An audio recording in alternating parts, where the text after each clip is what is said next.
articles and networking opportunities aimed at taming business challenges and chaos. And tonight we're going to do 2 segments with a Q&A after each segment. So if you wouldn't mind just holding your questions till the segment breaks, that would be great. If you have any questions while we're here, Lindsay and Sarah, where are you guys? Right there. Those are your go-to people. And after the second segment, we're going to be hosting a little reception with some snacks and more drinks. And before we get started, I also want to thank Catalyst Workplace Activation for these lovely chairs. We weren't sure how we were going to get everybody on our stage next to each other, and they came up with a great solution for us. So thank you, Catalyst. We really appreciate it. And then without further ado, I just want to welcome our folks tonight to the stage. First, Loren Feldman. All right. Thank you, Loren. Next is Karen Clark-Cole. Then Laura Zander. Laura. Dana White. And last but certainly not least, Jay Goltz. All right. Thank you, everybody. Loren, I'll let you take it away. Thanks, Kelly. I am Loren Feldman, host of the 21 Hats podcast. I'm almost afraid to ask, but can I see a show of hands? How many of you have listened to a 21 Hats podcast? Anybody? All right, we got a few. Thank you very much. Appreciate that. For those of you who don't know, it's a weekly conversation that I host with a group of business owners. Kind of think of it as the View for business owners. We talk about the challenges they're facing in their own businesses, as well as big issues that all business owners face. We have 5 regulars, 4 of whom are with us here today. Let's dive right in. We pride ourselves on having conversations that you don't often hear in public. We try to get beneath the surface, not just talk about the spin, the PR. We talk about what it really takes to run a business, and our 5 regulars have been amazingly candid, willing to share, talk about what actually works and what actually doesn't work, and we're going to put them on the spot tonight and have them prove to you just how candid they can be, right, Karen? You got it. So, Karen, why don't you let's go down and just tell us very quickly what the business does and give us some sense of the size, employees, range of revenues. Sure. Hi, everybody.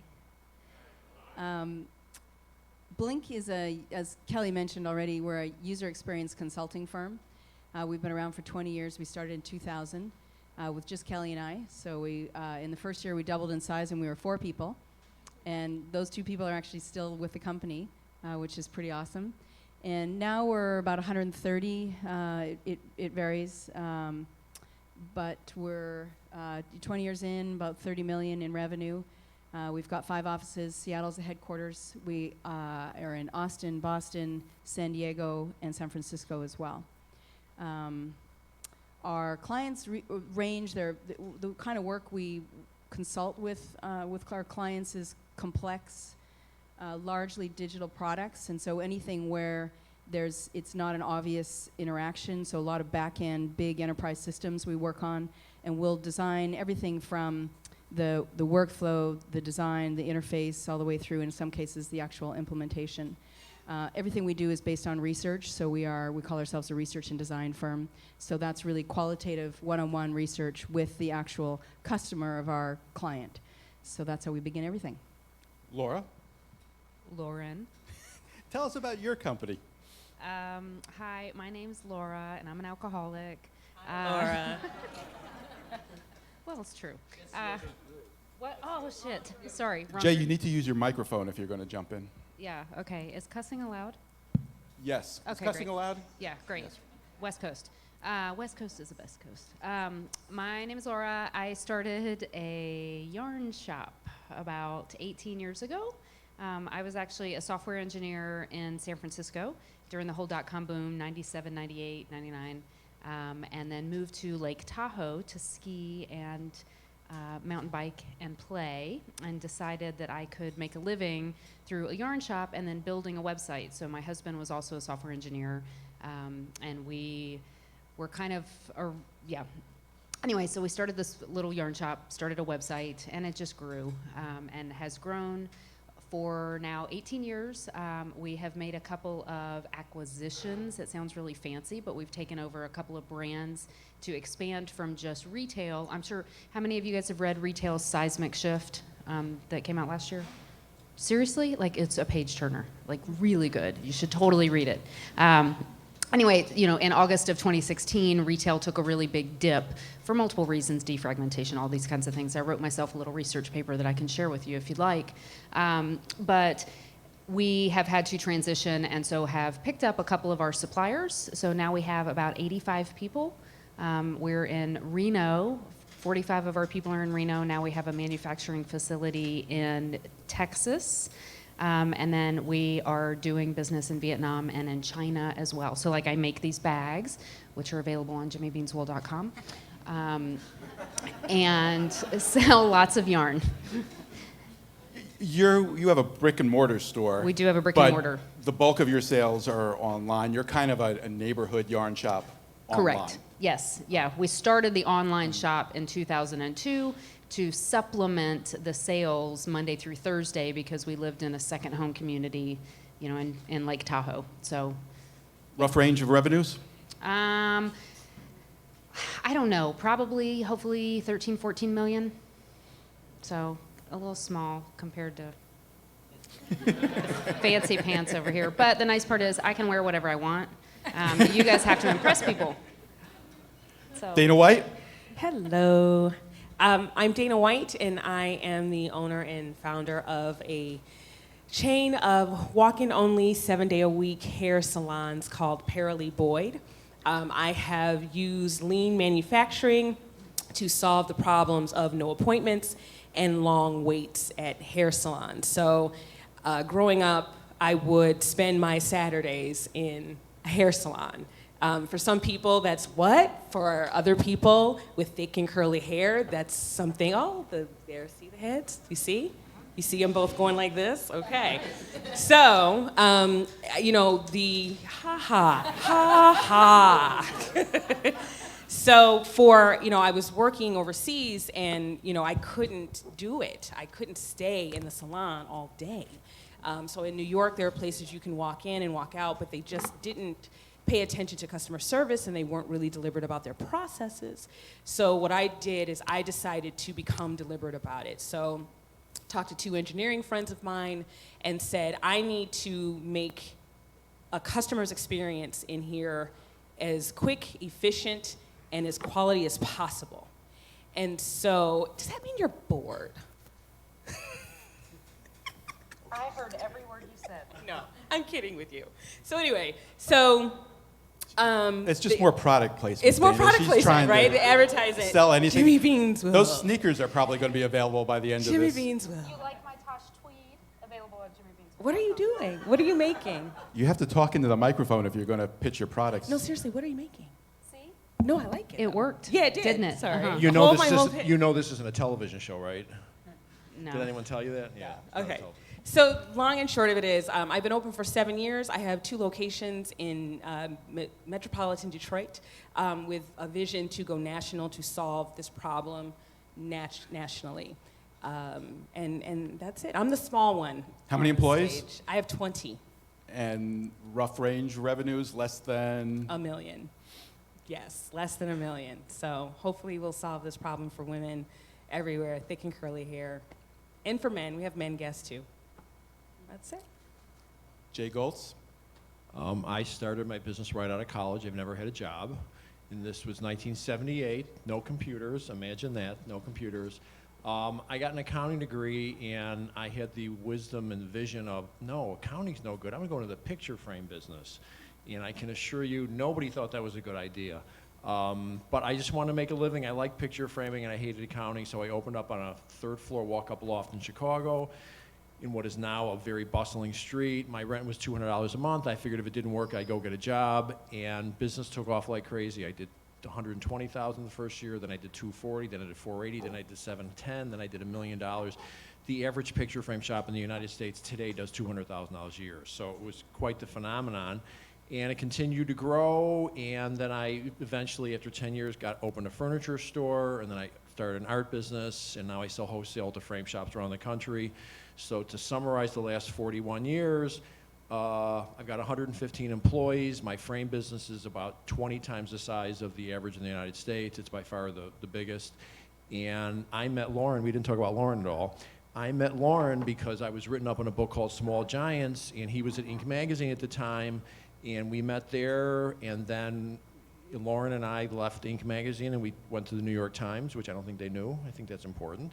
And then Loren went to Forbes. So I've known Loren for almost 20 years, and we're like on a crusade to go talk to small business owners everywhere, because the information that's out there today is so hyped up and is so not real life that we feel good letting people know that most of us share the exact same issues, and some of you who are entrepreneurs are thinking, oh, I thought it was just me. It ain't just you, it's everybody. So we're gonna share that today.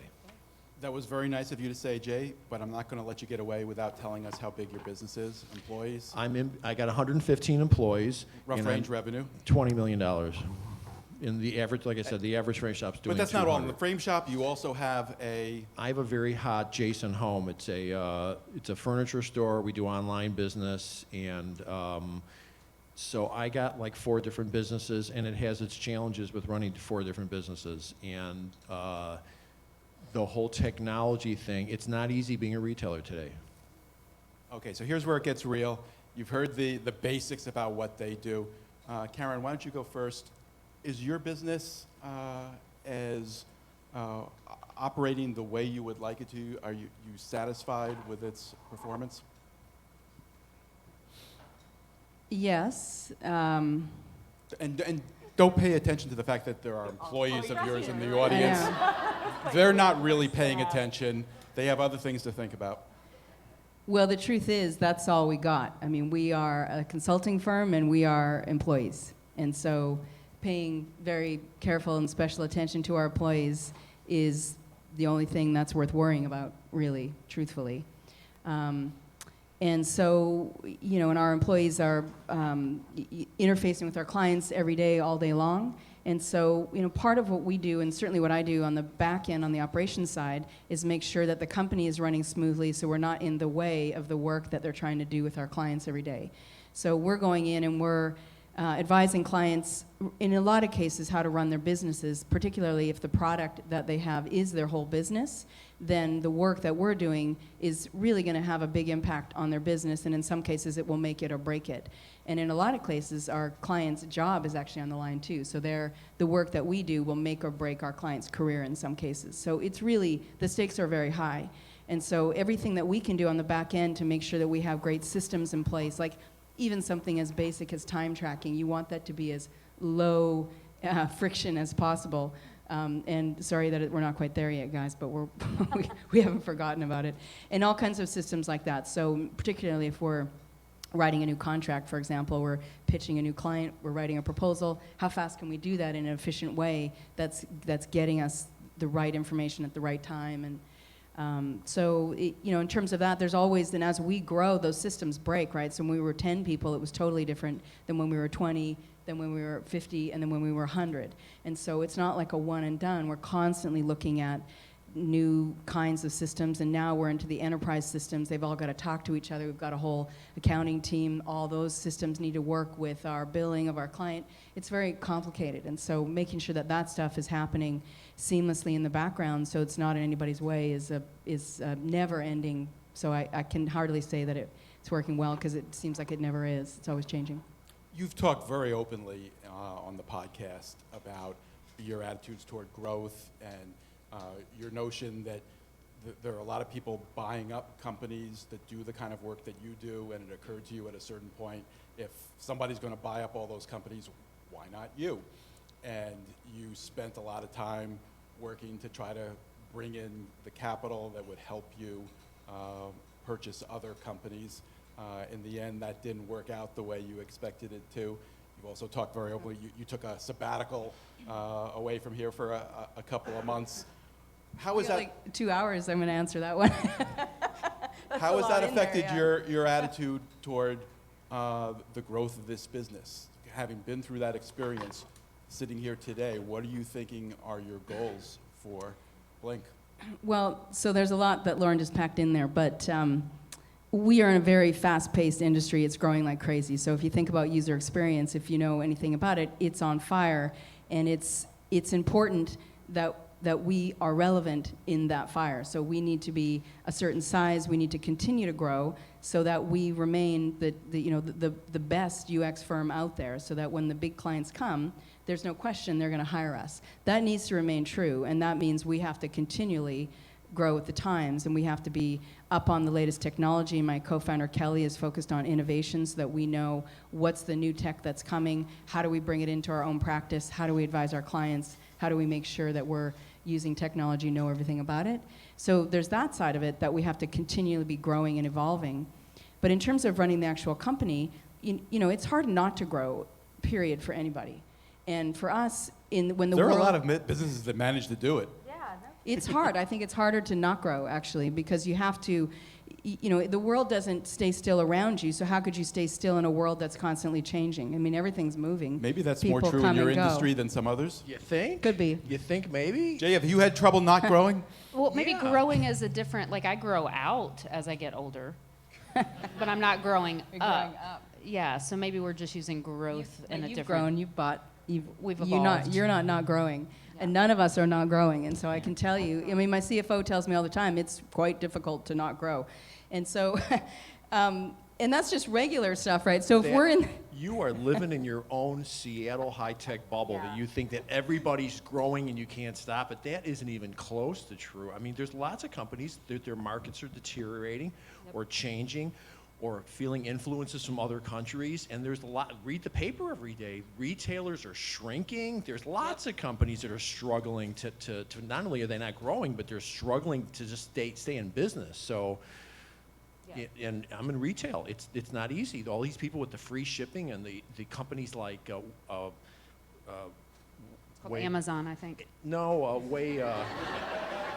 them too, but Wayfair, they're doing billions of dollars and losing hundreds of millions of dollars doing it. So people Does Jason Home compete with Wayfair? they're- not much, but enough. I mean, there's plenty of these companies just throwing public money at stuff, and they're losing money doing it, and it's putting a squeeze on everybody else. So Yep, we have even that in the yarn industry. Like these guys got 60 million in funding. They're losing, last year they did 20 million in sales, but they lost 11 million. And when you've got, like, our average income in our industry is $150,000 a year. So most yarn shops are really small, you know, and if you're lucky, maybe you take home 30,000. So it's obviously a lifestyle business. But you take somebody who pulls $20 million out of the market, they can price everything at 40% off or 60% off because they just don't give a shit. Like, they're just trying to get customer names and build that customer list so that they can sell it and ride off on their yacht. It really damages things. I mean, it changes the whole ecosystem. parking garages are hurting in Chicago because less people are driving, and you see parking garages for the first time selling or getting knocked down. I mean, there's lots of industries that are being disrupted on the going down. I Lord- hear you, though. I mean, Tell us about your attitude toward growth. You were ahead of your time. When you went online, right. don't make a face at me Well, like that. luckily, You know it's true. Yeah, but it wasn't on purpose. I mean, we just got really lucky. The timing was really lucky. It was magic. You figured out how to use YouTube as a learning Before and Bezos marketing did, tool. I'll say, And yes. you built a neighborhood yarn shop on Yeah. the internet. You didn't have any competition back then. You were growing very quickly. And you Yeah. thought you were going to take over the world at one point. Yeah. What I mean, happened? and I still kind of think I'm going to take over the world, but that's... She's done with knitting that thing. She's going to be taking over. Yeah. Growth-wise, to your point, so we went through, so we started in 2002. I'm the only employee. I have a little 500 square foot shop. I've got an espresso cart because I built a website for an espresso manufacturer and he traded me for an espresso cart. Built a website for a yarn manufacturer. They traded me for yarn. So I have, look, yarn and espresso, and let's just roll the dice. I got a 50-50 chance. Jimmy Beans. Jimmy wool? Beans wool. Yeah, wool is for the yarn. And no, we carry other fibers, just in case you ask. But then the online stuff started to kind of take off, and I opened a second location, and none of it was strategic. Maybe there was a little bit of strategic intuition that I didn't realize I had. But the internet business and the world of e-commerce, really started for some of you. Some of you guys probably weren't born yet, but in the year 2005, before like Facebook, people started to get more comfortable buying things online. And so then we couldn't help but grow. I mean, it was growth after growth. Like we really couldn't, so we didn't have to worry about inventory. I didn't have to worry about cash flow. I didn't have to worry about anything because, damn, if the money was just coming faster than I could count it, I was wearing 7 jeans all the time. Now I got my Vans on. But then all of a sudden, so I start to kind of attack growth. So then I start to swim into the growth. If you've ever been rafting or you ski or whatever, and you just kind of let yourself go into it, and then you start to really power into it to see if I can get a little more speed and a little more momentum going. So I started to really push, got myself in some magazines, because not many business magazines were writing about knitting at the time. So I thought that it might be I would pitch myself, and I'm just like, look, yarn. Like, how many people here know somebody? How many people here know how to knit? You're kidding me. All wearing nicely No made sweaters. shit. Look at all those people. Jimmy Bean's wool. It's bee with a bean. Yeah. But how many people here know somebody who knits or crochets? It's like almost everybody, right? Which, holy shit, like if you can get an article in a magazine, it doesn't matter what genre the magazine's in, you're going to reach, somebody is going to look into, I always wanted to be in Car and Driver, because I'm like, the dude has a wife, or he's got a mom, or at least had a mom at some point, biologically. So everybody that reads these magazines knows somebody who's going to knit, and my story is going to stand out. So we really started to push. I ended up going to the White House, because, not that many people are pushing knitting. They're just, I don't know, there are a lot of knitting ladies. Did you knit while you were in the White House? No. I don't think so. No, I was too busy absorbing. And wait, not that I'm not absorbing now. I was listening. But I was really, really pushing, getting in magazines, getting in Forbes, ended up meeting Loren, being a writer for the New York Times with Jay, and trying to go for, does anybody here want to have their own business? Okay, well, I don't blame the rest of you because it sucks most of the time. But You don't mean that. She's mixing up the AA meeting again with this whole thing. This is the business thing. We're happy being business owners. Dude, it's all a 12-step program. Yeah. Life is a 12-step program. Well, let me ask you a question, because she asked you, how many people have had something custom picture framed? Went into a custom frame shop? Okay, not a whole lot. It's No, that's pretty good. it's Those are good odds. average, in the average 3% of the population have been into a frame shop. More than 3%. Yeah. Well, but you're in a qualified Hey, group I here was of talking. successful people. Yeah, I noticed that, but I was trying to get a little in there. But go ahead, Jeez. finish it up. Take it home. So I realized that if I started to apply for awards, that I would get some press and get some notice, and maybe I could convince people that I was actually legitimate, even though I didn't feel like it inside. If enough people thought that we had a legitimate business, maybe people would start to buy from us, and they would think we were legitimate. So it's like the emperor's new clothes. So I applied for a bunch of awards, blah, blah, blah, and I got one through Ernst & Young and became part of their Winning Women program with a bunch of really successful women. Swell, the woman who started Swell, the woman who started Spanx, all these people like her. So all these super successful women, so I'm all of a sudden surrounded for a couple years with all these people who are just kicking ass and taking names, and they're pushing grow, just fast growth, grow as big as you can. Keep focusing on having a $100 million company. You should be able to have a $100 million company. And I'm relatively competitive, I've been told. You're an athlete. I have been an athlete before. Right now I'm more of an athlete eater, but I always want to go faster. How can I go faster? So how can I grow bigger? How can I get to 100 million? All right, I can open 50 shops. We can do this. We can do that. And I was so focused on growing that I kind of blew it up. I blew the whole business up. By hiring people that we weren't ready to hire for. You know, we didn't need at the time. I mean, we were probably doing $5, $6, $7 million in sales. I didn't need a $90,000 a year social media person 10 years ago. I mean, I just didn't. But I thought I listened to what other people were telling me. I started to wear dresses. I started to wear like heels. I started to try to fit the part, to fit in with what all of these people were telling me I should be. And, you know, really lost my way. I mean, it sounds so cliche, but, and I think. How long ago was that? About 6 years ago. And so the growth kind of stopped. And I think a big part of it was I quit doing what came naturally to me and I started doing what I thought I should be doing. So it's that nasty should word. So the growth stopped as soon as you decided you were going to focus on growth. Totally. Yep, it absolutely did.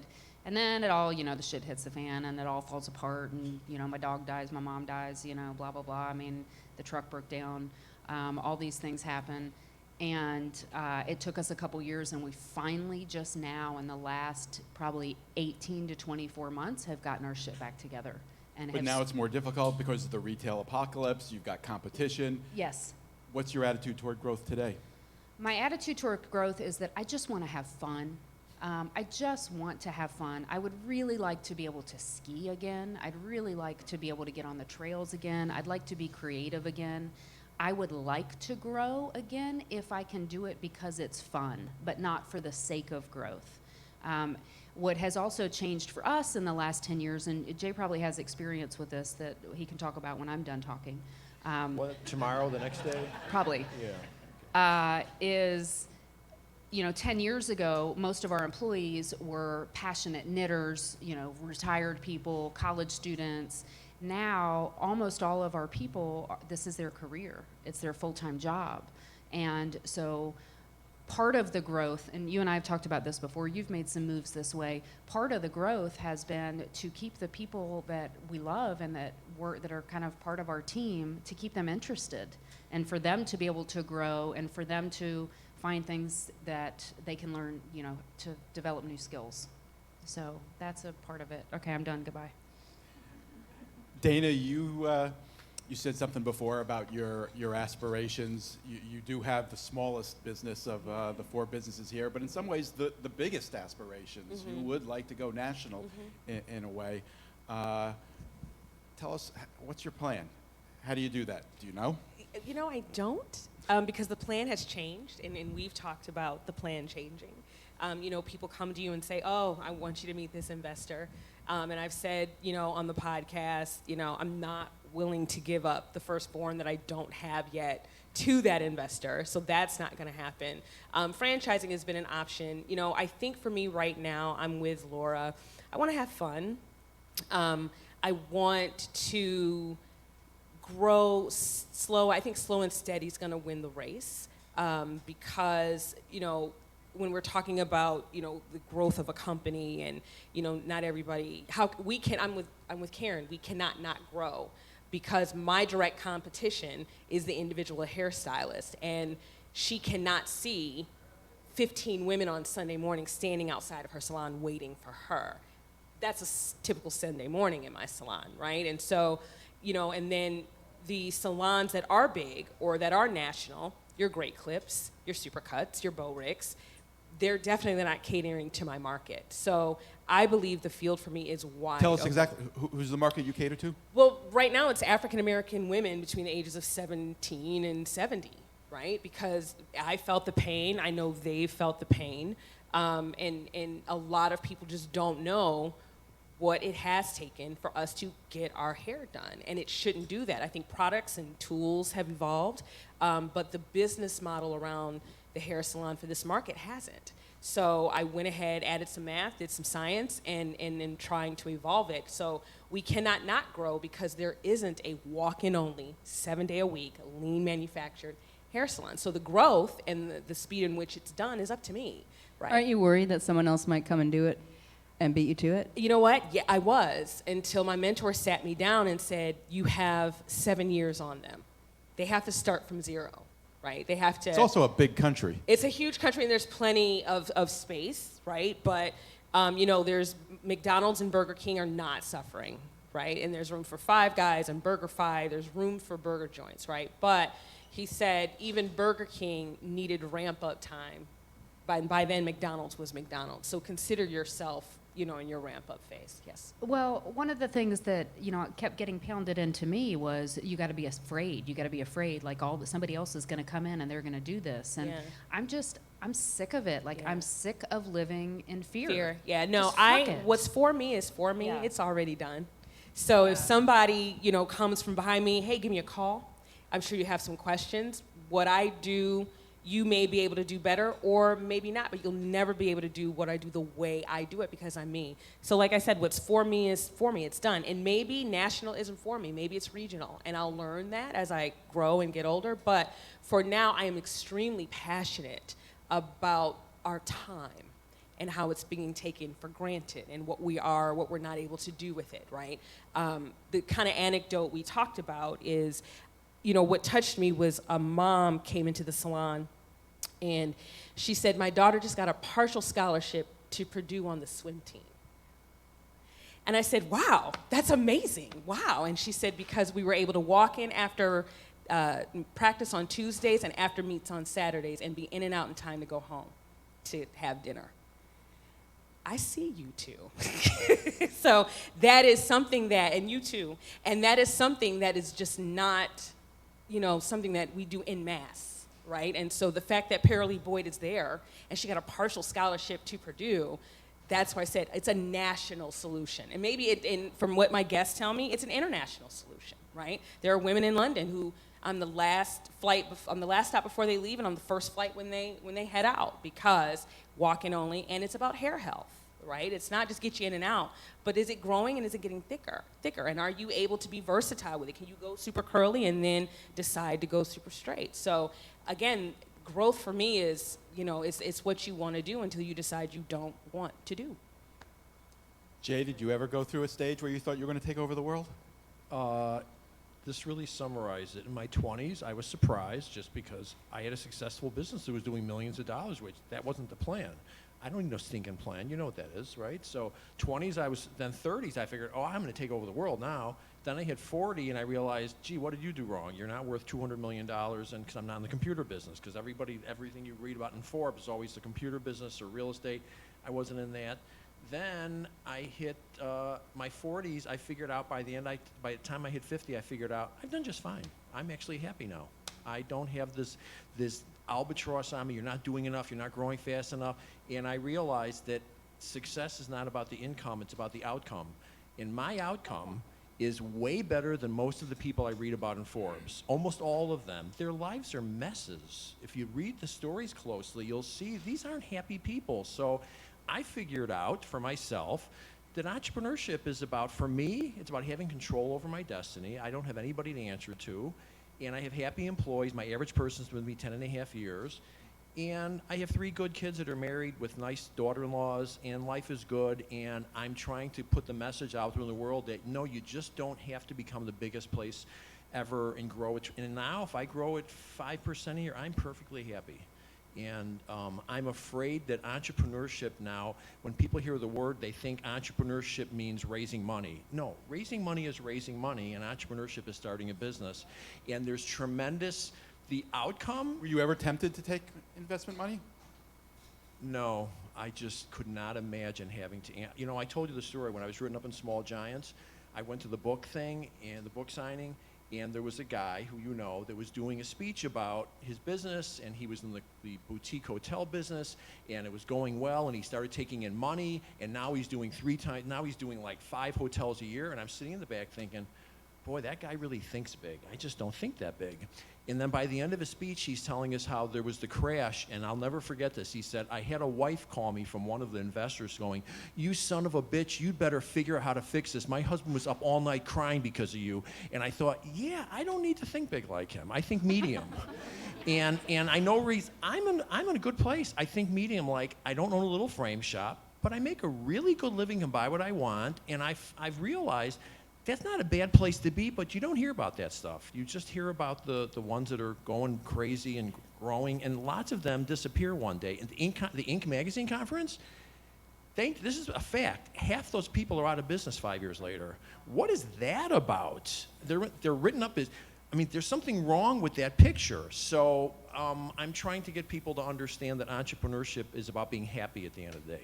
And there's a lot of unhappy entrepreneurs out there, and that is the ultimate irony. They went in business for themselves, they control their destiny, and they controlled it to where they're miserable because someone else is more successful, or someone's bigger.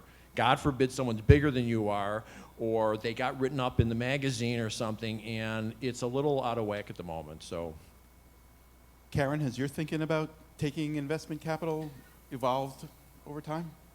Yeah. Well, we tried, and it was difficult because we're a services company. We're not a product company, so we're not going to do a big hockey stick, and we're not a startup. So it's hard to fit into the right place to actually get money from a person or a group who we like. And there has to be synergy there. So, after a year and a half, we sort of put it to rest, and now we're focusing on fueling our own growth, which is where we were before. I mean, in 20 years, we've never taken any investment.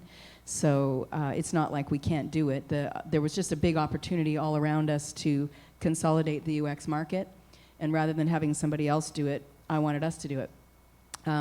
But, you know, as a lot of people know around here, it's not that easy to pull all that off. And so it became not worth it because it was causing too much hardship for too many people. And the problem is it, you know, for us, to do that kind of quick growth that we were planning on doing, we were very far down the path. You have to have the organization, you need certain systems in place to be able to scale that quickly. We focused a lot on our culture and how we were going to roll that out so that we could continue to have a great place to work where people love coming to work and they feel valued and they leave happy. That's really important to me, and that's also a reason to grow. And I think I listen to all you guys, and I'm thinking, wow, you can serve a lot of people in this country, and you can have a lot of happy employees, and you should grow so that you can do that. I mean, that's kind of how I feel. I mean, not only can we serve more clients if we're bigger, but we can have more happy employees. And I think if we can have a great place for people to come to work in more cities, you know, with more client work to do, then wow, that's a pretty good reason to do it. There's not a lot of companies that, well, I mean, there are lots of companies, and not every company cares deeply about their employees. And so I think if we can have more people leaving at the end of the day feeling valued and therefore happy, there's the 10 times effect of then they're going to be better neighbors, they're going to be better friends, they're going to be better parents, spouses, all that good stuff, and so that we can start having a ripple effect in the whole community and not just in the day job. And so, you know, growth is complicated and it's complex as to why you want to do it. And I think that's, for me, it's not as simple as, and it's certainly not a greedy thing. I made way more money when we were 4 people. And I've never worked so hard in all my life, and I don't want to do it again. And so I always say to Laura, like, get bigger, it's easier. Because you can hire really smart people to help you, which you can't afford to do when you're small. And so it's not about, you know, my personal wealth, I guarantee it. I mean, it's like I'm on the payroll like everybody else, and we're all working really hard. And so, you know, because growth is expensive. And so when I think about, you know, all the money it costs to grow, to get all these systems and do things ahead of the curve, that comes right out of our profit. And so it's a decision that we make at the end of the day. What are we going to do with the money? Are we going to just put it back in and, you know, have a fully stocked bar for our employees and have parties and events and all the stuff that makes it worth living, really? I mean, that's the quality of our day-to-day. So, long-winded answer. We're going to open this up to questions in a second. But before we do, Laura, starting with you, could you tell us a little bit about what's working for you in terms of marketing and generating growth? You were ahead of your time on YouTube. That was a while ago. You did really well on Facebook for a while. I know you're focusing on Instagram now. What have you learned? What's working right now? I've learned that the rules are just constantly changing. You know, I mean, it's really, we're whitewater rafting, you know, and the river's just never the same, and you never know how long the rapid's going to be. And, you know, we've jumped into Facebook, and actually, so can I pat myself on the back? Or here, can you do it? Right on the back? Okay. So we won a Facebook Global Marketing Award. I got Hugh Jackman to do a knitting video for us. When was this? 3 years ago. He had a movie that we helped him promote. So he and Taron Egerton, who has now like been super famous. Anyway, so that was, you know, we just wrote it, until the wave crested, if anybody surfs. So you just ride it out and then got to figure out what the next wave is. And the next, I feel like, like the Facebook stuff has kind of died. Instagram is obviously very popular. I think we're kind of at the tail end of that. So we're keeping our eyes open. Right now, I believe now that we wholesale, which means that we sell to a lot of yarn shops, I think that that's our sales force, and that we're really spending the next year or 2 years dedicated to, you had mentioned that growth, you want to create lots of happy employees. I want to Superman kind of the knitting industry and the yarn industry, and I want to create a stronger industry. And I want to do whatever I can, and I know it's a little arrogant and narcissistic to think that I have that power, but whatever I can do to get as many people knitting and to get as many people buying yarn and walking into yarn shops, I think that really gives me a high and a buzz. And so I'm trying to do everything that I can, from even financial education to marketing education, to make stronger yarn shops so that our ecosystem is stronger and that it feeds itself, which then, even if we just, as one of the main retailers, even if we maintain the same market share, I don't want to grow my market share because I don't want to take away from other people, because I'm a little too kumbaya, like Buddhist, for that. But if we can grow the whole pond and we maintain the same percentage, then everybody wins. And I just think that's... They're trying to take away from you, don't you? No, they're not. I know, but I don't care. It doesn't matter. And I live in my own little world, and I like to pretend that everybody likes me. For me. Who buys any of this? Do you buy that she doesn't want to take any more market share? I really don't. I don't, because I don't want to. I don't. It's not. There's so much room, and it's not a zero-sum game. It's just not. And if we all have so much. Judging from this room, though, you're already hitting a lot of people. But they didn't say. I mean, how many people have ever heard of Jimmy Beans? But they've heard of yarn. Yes. Yeah. Okay. All right. Yeah. No, I mean, I want to grow the market share of yarn and of hobby and DIY, but I don't want Jimmy Beans or our personal thing. I don't want to take business away from somebody else. I want you guys to spend more on all of us. I want you, so. Do not try that at home. Do not try to grow a business without trying to take some business from your competition. That's all I can tell you. You with me that, Karen? No, I actually am not. You We're think? also similar to Laura. We're in an industry where there's plenty of room. I mean, Well, if you're in a growing and my industry feeling like about that. competition is the more the better, because it raises awareness, it floats all the boats. No, And if so there's- in a if you're fairly that new much- industry, the more the better, If I you're in a think. growing industry like that, you can do that. If you're not, you have to Sorry, take Jake. business from other people. Sorry. The percentage of Sorry. people Sorry. who get custom frames is... If there were 25,000 frame shops 15 years ago, now there's 8,000. Industries dropped by about 30%. So in my Right. business, if I don't figure out how to be better and make sure I continue to get more market share, then my business won't be there.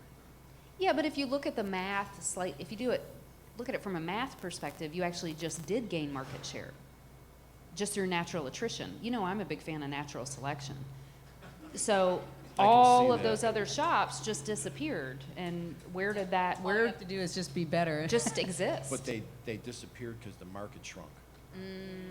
Used to be a $3 billion industry, now it's probably a $2.2 billion. And part of it is just because baby boomers are not framing pictures like they used to. Yeah, I use blue tape.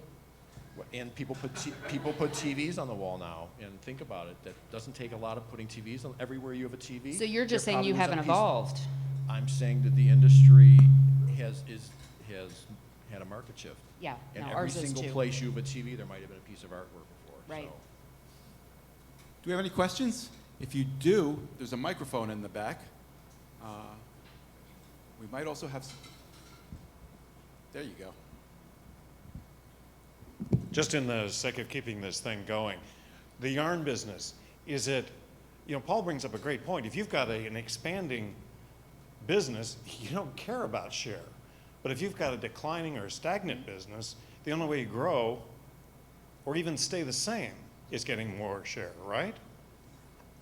Yes and no. I mean, that's exactly where where we are, our industry is going through the exact same thing or very similar thing. So our industry is shrinking and shrinking and shrinking. Explain that though. Are people knitting less and buying less yarn as a whole? People are just Or- dying. Like the knitters. The knitters are The knitters are dying? Knitters Yeah. tend to be older? They're humans. Yeah. Well, As opposed Yes. there are more humans today than there were a week Yeah, ago. but they're aging out. So It's a baby boomer thing. it is a The baby boomer. So the baby drove a boomers lot of have businesses. just passed in August of 2016, past their prime spending years. So they're spending less, they're dying off, they're not being, I mean, literally dying off, and they're not being replaced. The millennials are, or whatever this youngest generation is, they are minimalists, and they are very niche focused. And there's a ton of fragmentation, and so the buying habits are not the same. And then there's a glut of available product. So now any of us can go on Alibaba, any of us can go on Etsy. You know, everybody, you can buy anything that you want from anybody basically in the world. So traditional retailers, we are losing market share to everyone. You know, it's not just Church Mouse that's on Bainbridge Island, which if you've not visited, please tell Kit and John I said hi. They're really great, and it's a beautiful spot. But it's not them that we're losing market share to. It is the fragmented, it's the Etsy lady, you know, that is just kind of picking, and she sells $1,000 worth of stuff per year. Well, you take 100 of those, and that's one yarn shop that just went out of business. And I'm sure the framing is very similar. You know, there's lots of DIY framing. Now Well, people not are, anymore. well, It really is the fact that the baby boomers' kids are not framing pictures like their kids. The baby boomers' kids are not framing pictures like the baby boomers did. yeah. So, but to be more specific and answer your question, what we have done is we have actually taken a step back in terms of the things that we were, the primary things that we were selling, kind of the yarn, if you will, and needles and stuff, and we've just been inventing. I've been inventing I have a knitter's watch coming out. You know, I've been patenting things. I made some knitting needles that have marks every 1 inch and patented that. So I've always taken an additive approach. Like, you know, we don't discount things either. Instead, we charge more, but we give you things that make you feel like, you know, you should pay more, it was like the dinner that we had at Canlis last night. I mean, it's like it's like I can barely even get the food out of my mouth by the time more food comes, and you're just like, holy shit, what a great value this is. You know, I just paid $1 per bite. If you think about it that way, it's not that bad of a deal. You didn't know you were serving value meals, did you? Yes. But, so we've started inventing. Like, we're going to have toilet paper that says, Tosh is the new brand, Tosh is the shit. And then we're going to go to trade shows, and we will, you know, put our branded toilet paper, and we'll get toilet paper with little sheep on it, or like a little knitting pattern. You heard it here first. Then Breaking instead some of news. doing Whether a you knit like it or not. then instead of doing That's a what you knit need to along, do, we're Jay. going to do a Get shit some along. toilet paper. And people can all knit the same pattern together on the toilet. We think it's going to be great. But we do stuff like that, which there is no competition. Nobody's ever done that before. I don't know why. You're not taking that business away from anybody. Exactly. Well, but I got to get creative because I don't go in other yarn shops because I don't want to see what other people are doing because And I I- don't want to compete. And I think that's the key, right? I think if you're going to not take market share, you have to evolve, right? And Yes. so at Paralee Boyd, it's not a matter of don't go to your stylist. It's a matter of go to her to get your cuts and colors, come to us for your maintenance. You might not want to take it from your competition, but you are. And if you are successful growing your business, it's coming from you. So you might not like that idea, but that is what's going to happen because It happens it's by not, default, right? Because they're not going to them for what they used to. They're it's going to her capitalism. now. That's what it is. But it's not she's offering more, and she's offering different Do stuff. we have another question? And if you do, we need you to go to the microphone because we want the people who listen to the podcast to hear it. Thank you guys for being here today. So good. Thank you. So, thank you, because as a young entrepreneur, it's so nice to have this energy here. Can you guys talk to me a little bit about your own personal experiences, both, in this entrepreneurial, in each of your businesses, but personally? One, a time where it was it benefited you the most when the universe was teaching you patience? And secondly, a risk that you took that paid off beyond when your soul had that, okay, you know what, I'm just gonna take this risk. And it could be personally, like, I just wrote a book myself about my journey leaving law school and going to Mexico and Guatemala on a one-way ticket with $200. So that was a risk for me, and it was a personal risk, but it was, That's the same as starting a business. You have a one-way ticket It's and you so got 200 bucks. yeah. Yeah. It's the So, exact yeah, same you risk, could and I tell think we us, all probably took it. patience and And risks. I think for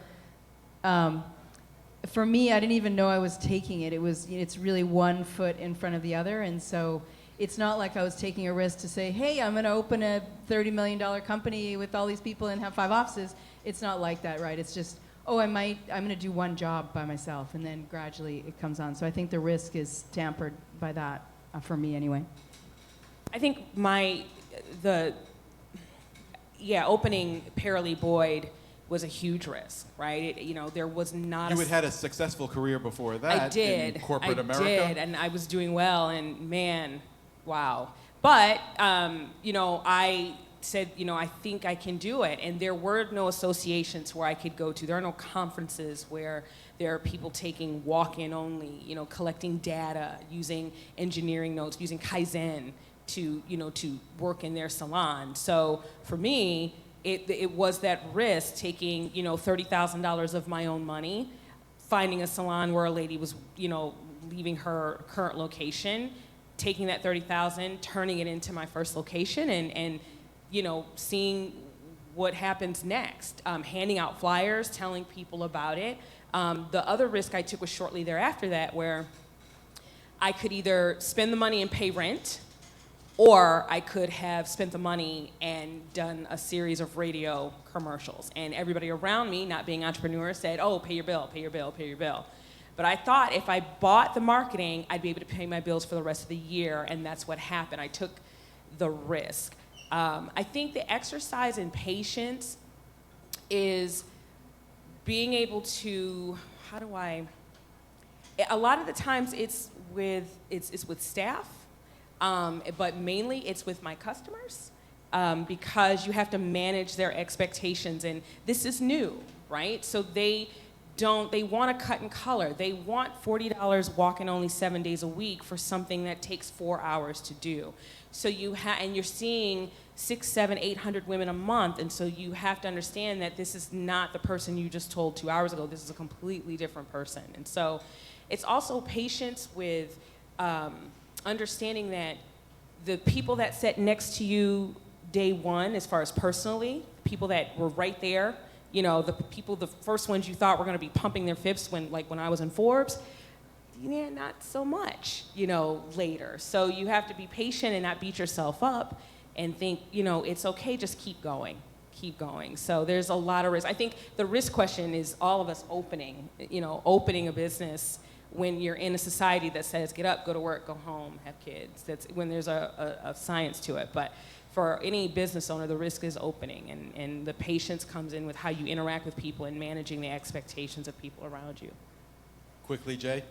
I don't think you have to be nuts to start a business, but it does help. And I will tell you that I'm not sure I ever did anything and thought about the risk involved. I just thought it was going to work. And I know that sounds crazy, but that's kind of I am. And I've done some stuff that didn't work, and it cost me a lot of money. And I realized that optimism is the gift of the entrepreneur, and it's also the occupational hazard. And I've been on both sides of that. So I'm not sure that you pick entrepreneurship. I think it might pick you. And I meet lots of people that are talking about starting a business, and I call them entrepreneurs because they just talk about it and talk about it and talk about it for years. Entrepreneur. Bullshit, basically. Yeah. They're bullshitting themselves. I thought that's what you were going for, You need but I some wanted to knitting make sure. toilet paper. Yes, yeah, no, they like the idea of it. They want to tell all their friends about it, but at the end of the day, it's about signing a lease. It's about quitting your job. It's about not going. It means you have to go and do something about it. And I don't There's believe nobody to that- blame but you if it Nobody doesn't blame work. it you. Yeah. I There's don't believe people that to pay. opportunity knocks. I think it lurks, and I think that it's out there, and you have to. And I'm sure you did it. You thought there was a market there, and you jumped into it, and there was a market there, and you made it work. And I think we're all in the same boat. And this idea of follow your passion, and the money will follow. Oh my God! I know lots of people that have gone broke. Passion's not enough. It's a critical part, but the math needs to work. If the business doesn't work and there's no customers willing to pay you, it's just not going to work. And there's the failure rate for entrepreneurship is, what, 75%? I mean, it usually doesn't work because somebody said, oh my God, these are the best brownies I've ever eaten. You should open a brownie shop. Oh my God, you'll be a millionaire. And it doesn't work. So, you have to be rational on some level. We're going to open it up for questions again, but at this point, I'd like to call up our special guest, Brian Canlis, to join us here. Now, we have a chair coming for you.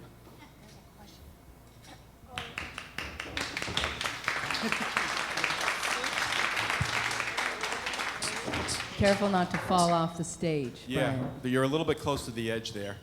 You have good We're insurance. always close to the edge. Some are closer than others. Brian Canlis from Canlis. When I first told Karen that I had met you and wanted to invite you to do this, I knew this was stupid, but I did it anyway for some reason. I said, do you know this restaurant Canlis? And she said to me, Oh my God, so that, embarrassing. Lauren, that's like if I said to you, have you heard of this building, the Empire State Building? Stop. I'm from New Jersey. No. So that was, It's been there a long time. it's been there a while. I want to get right into this. Thanks for joining us here today. You and your brother took over the family business. It's been around for 70 years or so now. Exactly 70 years. We turned 70 this year. You took over more than 10 years ago, maybe 13. Yeah, we came back about 15 years ago, and my parents stopped coming to work about 12 years ago. And what I want to dive right into is you and your brother had a vision. You made a bunch of changes. It didn't all go exactly the way you hoped. And it was terrible. Initially. Yeah, people hated it. Your parents retained some ownership. They had made a loan to you to do the transaction. So Our they parents cared. hated it. Your parents hated it too. Let's start. What was the worst moment with your parents when things were not going well? The worst moment. We were sitting on table 54 in the bar, because my parents, they do this ominous thing where they say, can we just sit down for a little bit? And my brother and I were both working the floor, but it was early, 5:30, so it was slow. In fact, that year it was slow every night. And it was 2009. And we sat down, parents sat down, and they said, we want to talk to you about the bread. And we're like, oh, awesome, great topic. We just spent a lot of money building this new oven. It was about $20,000 oven. We hired the best baker we could find in the city. We had been buying bread before. Now we were going to bake it ourselves, and it was one of our steps into becoming a great fine dining restaurant. You have to make your own bread. And they're like, we hate the bread. And we're like, well, Mom and Dad, you're wrong. Bought bread is not as good as our new fancy bread. And they said, we don't care. Like, we don't care, and I don't think your guests care that you bake your own bread if it doesn't taste as good. That devolved into a conversation as, we think most of the decisions that you're making aren't the ones that the guest wants. And we did lose 10,000 guests that year, and we lost money for the first time as a company ever that year. And we got 3 negative reviews in the paper, and we were averaging about a dozen complaint letters a week about how much they thought Mark and I were destroying a family legacy. That was a low moment. Our ability to be profitable was our ability to pay back the loan to my parents to buy the company. Which represented their Retirement. That was their nest egg. They didn't have a wad of cash. They had the restaurant, and they sold it to us. And our ability to keep it successful was their ability to grow old and retire. So there was a lot on the line. Before you tell us how it worked out, let's back up for a moment now. Give us a terrible little night. bit of the background. Your grandfather started the restaurant. What was the restaurant like then? What restaurant did he start? He built that restaurant in 1950. In its current location, he built it as a home and a restaurant. The top level was his home. The bottom level was the restaurant. It was so far outside of town on the road to Alaska. Because I-5 wasn't built yet. It was the highway that everyone took for the gold rush. He said if it's within a $1 cab ride of downtown, people will come. The paper, the Seattle PI, was like, it's like no one's gonna go. It's too far away. It became, he was an early social media genius. Before social media, he claimed on the phones for the first few months that you couldn't get it. Like they would call for reservations, like, sorry, we're full. We weren't, it was empty. But word went around the city that you couldn't get in. He would go That's to all. That's a ballsy risk. Yeah, he would go to all the clubs and have him like the social clubs, and have himself paged. They're like, wow, this guy's. Everyone's trying to get a hold of him. He was a character, and he famously kicked out the mayor of Seattle for not wearing a tie, which created a story, which created press, and he famously started this rumor that I still hear about today, that if you don't spend enough at Canlis, they're going to slip you a card that asks you to never return. Is that not true? It is both true and not true. The person who tipped off the press on that rumor was my grandfather. He invented the story to get press. He loved the idea of being exclusive. He loved the idea of people talking about him. He offered a reward in the paper, $1,000 of cash, if anyone could produce this card. And it was this thing, and everyone was, find the card. And he would angrily say, no one has ever showed this card to me, and this lies. He built the entire thing.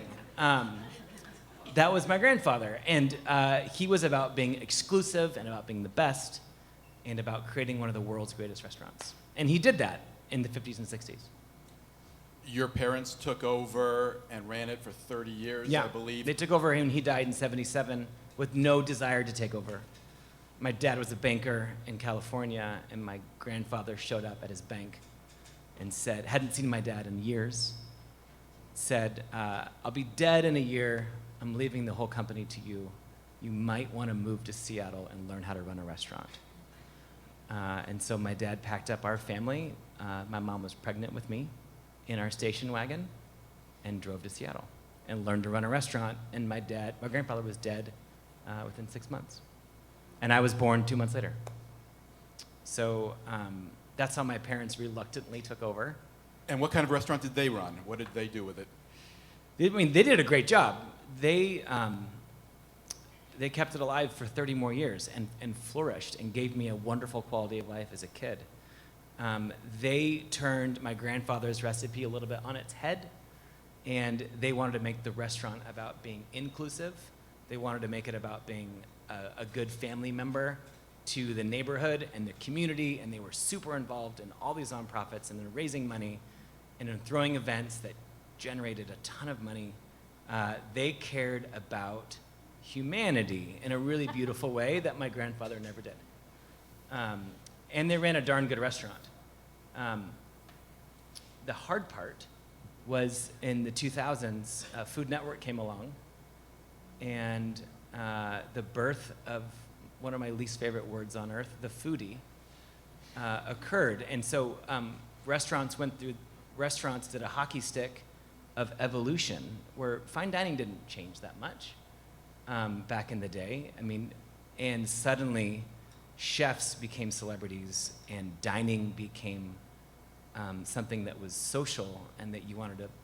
It wasn't about being seen in a dining room as a regular. It was about telling your friends where you had been. It was about proving how cool you were and your taste and who you knew. And so Instagram. Yeah, and so the industry started rapidly evolving. You had restaurants like Il Bulli in Spain, just north of Barcelona, doing things that people had never seen before and blowing people's minds. And my parents were like, I don't think we have this in us. We've been running a great restaurant for 30 years. It was profitable the entire time, which is hard in our business. And my brother and I were both officers in the Air Force at the time. We had gone away to, my parents wouldn't pay for college. They made us pay for it, so we figured out how to do that through Air Force scholarships. And they said, if you guys, we're thinking about selling the restaurant, because I think we're tired. So if you want to crack at it, you might want to come home and try it. And so that's what we entered into. And when you took over the restaurant, before that difficult seating at the table that you told us about, what was your vision? What was Sure. Well, we didn't really have one. We both started as dishwashers, and we both worked in the kitchen. Back then, there were 6 people in the kitchen, plus the dishwashers. Now we have about 25. And we do almost half the covers. So it's a very different model now. We had been busboys, and it was all we knew about fine dining was this restaurant. We knew we loved the history.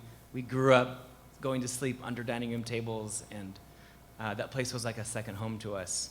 But it was our version of the best fine dining there was. On my Air Force money, I didn't do fine dining very much. So we were pretty sheltered.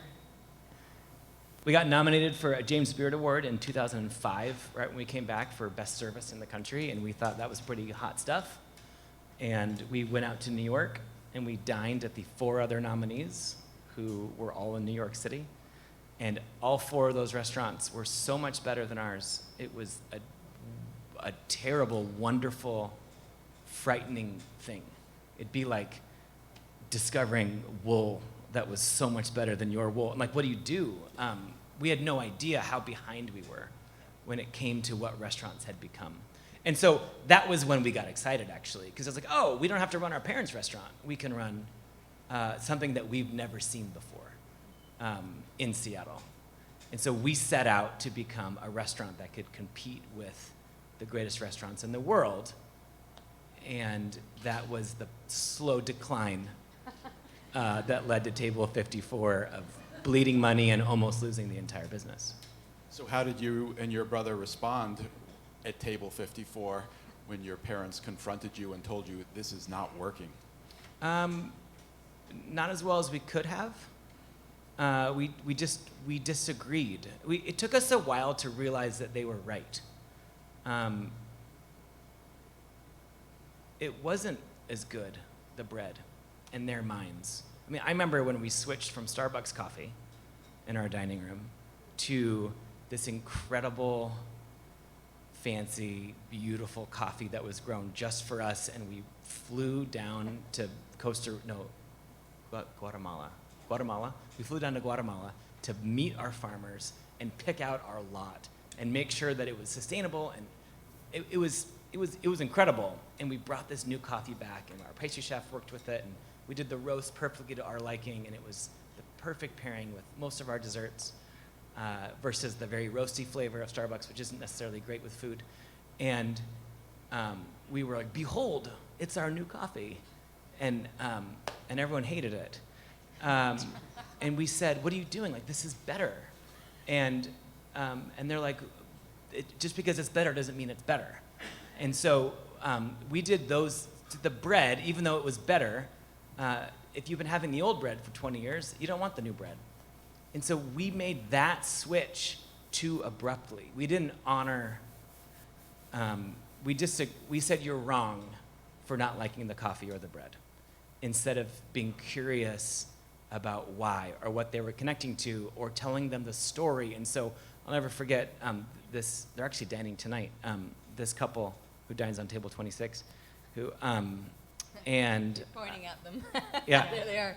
and we brought them the new coffee, and they're like, "This is disgusting," and we were like, and they Said that to you? "Oh yeah, oh absolutely," and they, take it away. Okay, so they dine every week, and except in the middle there, they took a few years off. But the next time we brought them the old coffee, and they were like, "Thank goodness, you're bringing the restaurant back to where it should be," and we said no problem. And then the next time we brought the old coffee to make sure, because it was a pattern. And then the next time we brought the old coffee, and then we also brought the new coffee with dessert and said, "Hey, just for fun, we're thinking about this new coffee. What do you think?" There's no pressure. And they're like, oh, that's fun. And then the next time we brought both coffees. And then the next time they asked for both coffees. And then the next time, and it's nice to have regular guests, they said, you know what? This new coffee is super fun.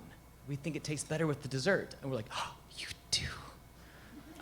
What a wonderful discovery. And then the next time they said, just bring the new coffee. And so we did that with guests. We learned to take some of the older ones along for the ride instead of telling them that they were wrong. We used to have all the silverware on the table, like 10 different, it's ridiculous. Why do you need the dessert spoon on the table when you sit down? It's so dumb.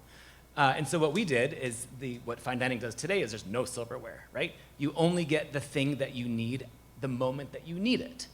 And so why give someone a bread knife when there's no butter on the table? It makes no sense. Well, some of the guests were like, we want our silverware back. And instead of telling them that's ridiculous, which it is, we just set the table the old way. So you walk in a given night and there were all these beautiful tables and then 3 of them covered in silverware. It made no sense. But it was a way to not tell people that they were wrong. And so in that moment with my parents with the bread, it was like a learning moment for us. It's like, my parents aren't making this up. They do like the bad bread better. So how are we gonna, we were making the restaurant better. With the food that we were making with 25 cooks in the kitchen versus 6 was better. It was also more sustainable, more beautiful, more delicious, and more healthy. Like, it's better. But when you have a legacy that's, at the time, 60 years going, it doesn't mean better. And so we asked our parents to have faith in us. I mean, they raised us well. We said, hey, you raised us. Like, come on. Have some faith. And we had a board at the time, and the board was very successful in the restaurant business. And they were like, listen to your sons. I know they're young and kind of stupid, but what they're doing will ensure that Canlis is going to be around for the future. Did you and your brother always see eye to eye? Yeah, it's been a crazy gift that we are super aligned. We fight a lot, and we don't always agree on little things, but the big things we've always agreed on. You won over your parents, apparently. Yeah, they're big fans now. Eventually. Yeah. And they're not living in a trailer park somewhere. Right? They're not. The money. No, their home is Okay. so much nicer than mine. How about customers? Did you have to turn over customers? Did you gradually lose the customers who liked the old way and bring in new Yeah, people? I would say 90% of our regulars no longer come back to this day, which is a big deal. Did you have to go looking for those new ones, or did word spread? Well, yeah, we also redefined a regular. So we now call a regular someone who dines twice a year. Twice a year. That's a regular. Regulars used to be every week. That's gone. Loyalty isn't a thing anymore in that way. And so if we threw ourselves a small pity party, then we moved on and figured out what does it look like. Because at the same time, the world was changing, and dining tourism, which is still huge, it's one of the first things people do is they make reservations before they make their flights.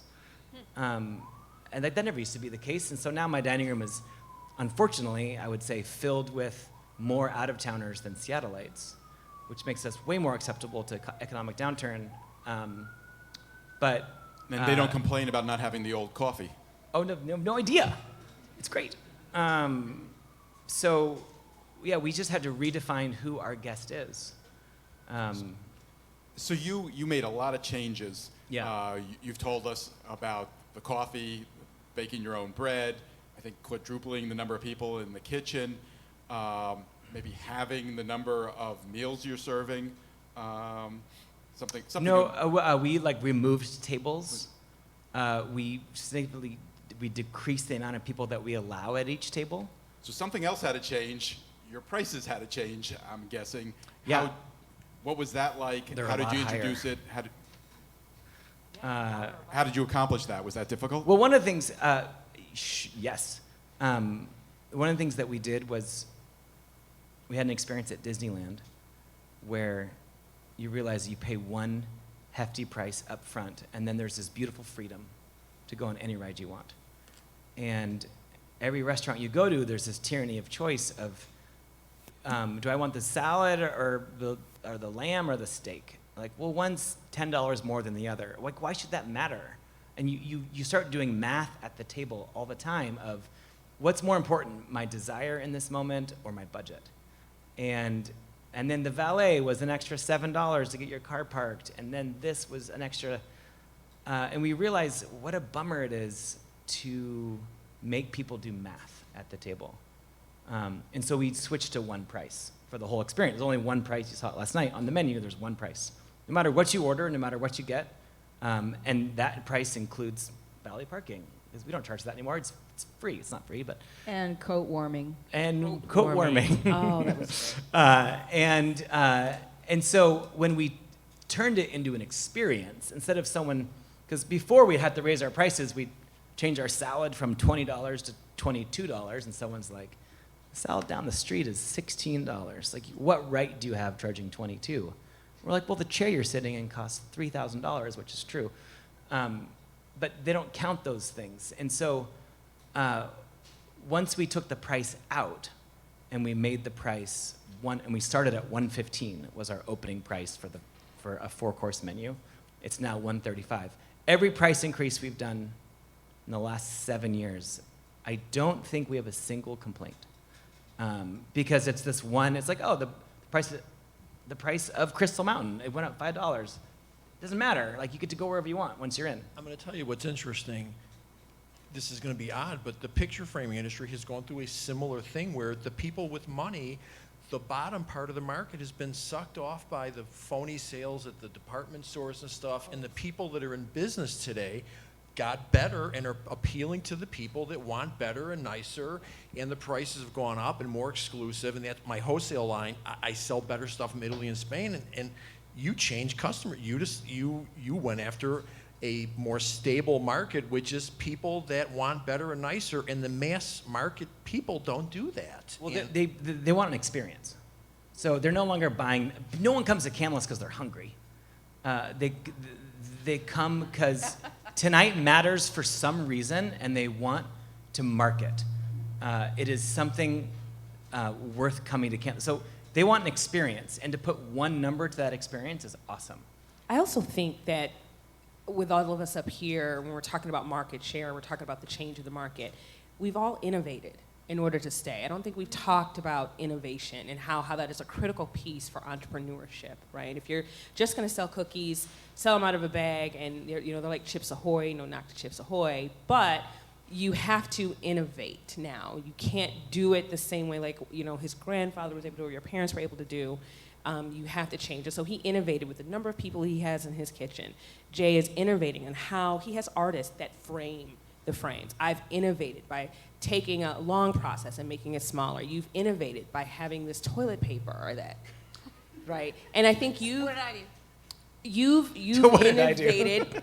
I mean, if you go back there, you see how you're innovating to get the information on the user experience, right? It's not like it is, and that's why you say you want to be the biggest and have the biggest companies come to you. And I think in order to do that, you have to be doing something different that nobody else is doing. What You I have to love innovate. about Brian's story, that's a user experience story. That's It is. exactly what it is. Yeah, It's totally it awesome. definitely is. Like So right from when you pull up in your car, that's a user experience. Story. Yeah. The way the guy, no tickets. I mean, you said there's no numbers in No your numbers, restaurant, and yeah. it's, wow. All you have to do is actually watch when somebody gets up and they're about to leave, and that's, wow, that's amazing. And the coat It's check. one of my huge. Explain this, not yeah, everybody- it's one of my huge pet peeves that when you do valet or a coat check, someone gives you a number, because all they're saying to you is, "You don't matter enough to me for me to remember you." Like if Beyonce came, no one would give her a number. Right. Like you would, oh, Beyonce, here's your coat check. You're gonna remember. Also, everyone's gonna try on Beyonce's coat in the coat room. Like, and so by giving someone a number, all you're saying is you don't matter. And so by not giving someone a number, you are subconsciously telling them, I care so much about you that I'm going to remember you when you come. And no, we don't remember their face. We have systems secretly behind the scenes. Like what? Could That's you tell what- us Yeah, what? That's, How does well, I that have work? this- yeah. Well- I have one. I have the exact same system at Pearly Boyd. Absolutely. What do you do? Because I don't know if he wants to tell like the locals, but in what we do is my pet peeve is asking which coat is yours when somebody comes up. So at Pearly Boyd we have 3 hooks here, 10 hooks here, 3 hooks here, and the same above. Your coat is placed on when you came in. And so when we see you in the 4th station or the 3rd station, we know which coat is yours. And if you have somebody with you, you're on the 2nd hook of that same group of hooks. So we know this can't be her coat because this is one. Yeah. There are 2 people here. So there's a process, there's systems and process from how we answer the phone to how we take and put your coat on. And we're not gonna ask you, well, which coat is yours? Because we already know based on where you're placed in the closet. Is that the idea? Almost exactly, yeah. And in the parking lot, we actually park the cars like the dining room is. And because you're in the bubble when you're dining, you don't realize the valet probably walks by your table a dozen times a night. Did you notice? I did not. The valet walked by your table a dozen times. So all he's doing is they do laps around the dining room waiting for checks to get dropped. So as soon as the checks drop, they know they have 2 to those evil guests who wait for an hour. But, and so what they do is they go back to the team and they're like, okay, they're in this table, which is this section of the parking lot. And between the 3 of them, they can figure out, oh, I remember who that was. And then what they'll do is they'll stand at the front desk and they'll watch for you to stand up. As soon as you stand up, they go and get your car because they already know what it is. And now sometimes you go to the bathroom and your car's waiting and you're like, why is, and sometimes we screw up. But that's all it is. And you know what? It's so much more fun because it's challenging and it's relational. And those valets, it's a magic trick. And the guests coming out can't believe it. And so you better believe that the valets want to work at Canlis. It's harder. And because it's harder, it's so much more fun and more rewarding. Having someone take a ticket and put a number on it, a monkey can do that. Like, that's not difficult. But to challenge someone to say, you want to deliver the greatest valet experience in the world, that's fun. Like, people want to rise to that occasion. Something that's interesting that I noted too is that so in order for all of us, we got to go there for dinner last night, and all of our coats were there waiting by a person holding them by the fire, and then they proceeded to put it on us. So that actually takes a number of people though to be able to hold that many coats. And same with the valet. If you've got everyone, the cars exactly lined up on time, you have to hire enough people. So I'm curious, is that rolled into your price to have? You talked about your kitchen staff being triple what it was, and obviously you've got coat holders and valets. And So for $135, you do get the coat heated. You do get the coat heated. Good value. But I'll be honest with you, at 8:30, those cars aren't getting heated. That's the turn. So most of the guests, the second turn's arriving and the first turn's leaving, and it's chaos. And we probably heat 1 out of 10 coats. But at the end of the night, when you're leaving, my entire staff is there and there's 5 tables left. Oh my gosh, every detail has to be perfect, or we're idiots, or we're just lazy. So, at the beginning of the night and at the end of the night, the details are what keep you engaged and excited and fun. But in that middle of the night, no, it's not a rule that every coat has to be heated, because that would be a disaster. It's when you have the margin, you do it because it makes people so happy. What's your reservation length now? How long does it take? It's totally booked. It's totally booked for how long? Yeah. And I want to know if that's really true. Yeah, that's why I was like, so how No, long is I mean, the first quarter is our slowest quarter, but weekends are always booked about 3 months out. Okay. For a weekday, you can get a reservation pretty easily if it's not between the hours of 6 and 8. 6 and 8, you need to book a couple weeks out still. But like December, the whole month will book out a few months early. So, yeah. Brian, it was fun for me having dinner with these entrepreneurs, watching the performance of your employees. They were amazed at the way the whole event was synchronized, the performance aspect of it, and the way the employees truly seemed to be enjoying themselves and putting their heart into what I would they say did. we appreciated it. It wasn't just amazing. We appreciated it. We knew what it took for you to get that to work like that, and we all appreciated the fact that you got it to work nicely, and it worked. But they also want to know how you found those people and hired them. What's your hiring process like? You know, it starts with an unusual mission statement. It'd be hard to get out of bed every day if we're just serving dinner. For my employees too, I think that would get old. So our mission statement is, it's kind of like yours of changing the world. We're literally trying to change the world. And I know that sounds big, but why not? So our mission statement is to inspire all people to turn towards one another. And in a world where everyone seems to keep turning their backs on each other to have conversations, what can happen when you actually turn towards one another is magical, and that happens often beautifully at a table, but it also happens in the way that we treat our vendors. What does turning towards look like? Or our neighborhood, what does turning towards look like? Each other, with guests. What if we were to inspire people that it's worth it, no matter who is across from you, no matter class, race, color, whatever they believe, like you turn towards, and that's really powerful. And we exist in a world, fine dining, that is notorious for depression, suicide, alcoholism. It's broken families. Restaurants are rough, and it's horribly ironic because we're supposed to be in the business of restoration and serving, and yet we are some of the most broken people out there. And then Food Network didn't help because they celebrated chefs that harp abuse on people, and you have so much sexual harassment that is glorified, and it's hard. It's a bad industry. And so we decided, okay, let's exist. Maybe if we can do this thing and we can inspire the world of how much more fun and more exciting it is to turn towards. And then what's our strategy for doing that? Become the best restaurant in America. Because no one cares if you're the worst restaurant in America, what you believe. No one listens to the Oscar acceptance speech of the loser. So, but the reason we exist isn't to become the best. That's just our strategy to get there. And when we interview someone, we tell them that story, and we say, like, don't come here if that doesn't, like, float your boat. Like, if you don't get tingles about trying to change the world through this thing, please go home. Also, working here is really hard, and most people quit. And so we make them work. Is that true? Most people quit? Yeah. So we make people stage for a night, which is do an entire shift before they're hired. And in the kitchen, they have to do 2. And most people self-select out after, because they don't realize how much work it takes. And You do pay them though, right? we do, but we pay less. You can make more money doing less work at most restaurants in the city.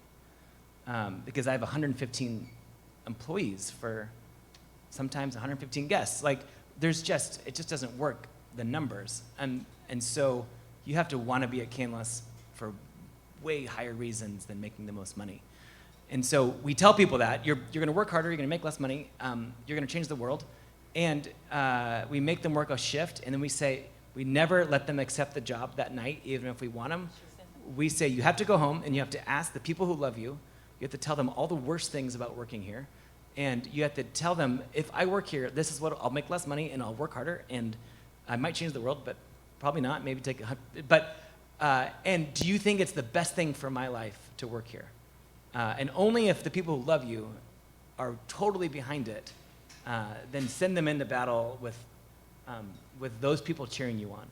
And so it makes hiring very expensive, very long, and very difficult. But you build a team of people who are totally on board. And then once they're on board, how long do they stay on average? Not as long as I wished, because the problem is we're most often hiring people where they have much bigger dreams than working in a restaurant the rest of their life. I think working in a restaurant the rest of your life is awesome. I'm doing it. The majority of my managers are 10-year people, but that's 15% of our company. The other 85% are hourly workers who want to run their own businesses. Like we hire the type of people with big dreams. Big dreams are awesome, and if you fight them, then everyone loses. But if you embrace them, I mean, the parties that we throw when people leave are some of our best parties, because we are creating. If we're going to change the world and inspire everyone to turn towards one another, it means making our restaurant into a university that teaches a school of thought and sends out alumni across the world to change their restaurants. And so when we look at it that way, like, oh, you want to leave? let's throw a party because that's awesome. And that's a hard switch because it's just very expensive. I'm going to open this up for questions in a second. One last one, Brian, from me. How do you go about hiring a chef when your goal is to be the best restaurant in the world? You find the best chef. That's my strategy. How do you hire a chef when your strategy is to have the best restaurant in the world? Well, you have to find a chef that agrees with the mission first and who has the values first. That's more important than his ability to cook because his belief won't change over time and his ability to cook will get better. I have to tell you, you're correct. Those cooking shows are shameful, some of them, where they're screaming at the top and humiliating people on national television. It's really not It's right. changing. Some of your most notorious shouty chefs are repenting and learning that, if I actually love my employees, the food tastes better. There's a movement which is great. Maybe we were a small part of that, and that would be awesome. But in this particular case, when we found Brady, he was a 28-year-old child. This is your current chef. Slinging pizzas in Brooklyn. And How do you know that somebody who's making pizza in Brooklyn is capable of running it was a risk. A fine dining? Well, I mean, he worked Did you make him cook for you? Did you? Absolutely. Yeah, it was a restaurant called Roberta's, but on the backside of Roberta's was a little secret 2-star Michelin restaurant, which was a 20-course tasting menu that he also was executive sous chef at that restaurant. He could do both. He could do volume, which we're a big restaurant, and he could do tweezer food. And so we were inspired by him. I had dinner with him in New York because I moved to New York to help open a restaurant. It's a different story. And I was pretty taken with this guy. And he had started cooking really late because he was going to be a professional hockey player and blew out his knee. And at the age of 20, had no career and nothing to do and started cooking. So he had only been in the business 8 years, which is nothing. And he kind of blew my mind. And so we flew him. We had another woman we were about to hire as executive chef. We were so excited. She's from New York. And we met her husband, and she was the one. And then Brady was this dark horse late contender, and we flew him to Seattle with his wife, and he cooked for us. And that meal blew our minds. That meal felt like something, it was food we'd never had before. It was food that was 5 years into the future. And that it was one of the most exciting meals I've ever had was when he cooked. And we hired him that weekend. We were like, with this, if you want it. And they had plans to open their own restaurant in Brooklyn. And so it was a big deal that they chose to come out. Who's got a question? Please go to the microphone if you do. Hi, my name is Avian. Thank you for being here. I really appreciate your time, your stories, and all of your wisdom. I have a question, and it's two-part. My question is, how do you optimize employee happiness and interpersonal/professional growth? And what do you do to groom them for leadership? And Mark, I'm especially interested in your answer just because you work in a really tough industry with a lot of high turnover and dealing with potentially like really pretentious or really demanding clients.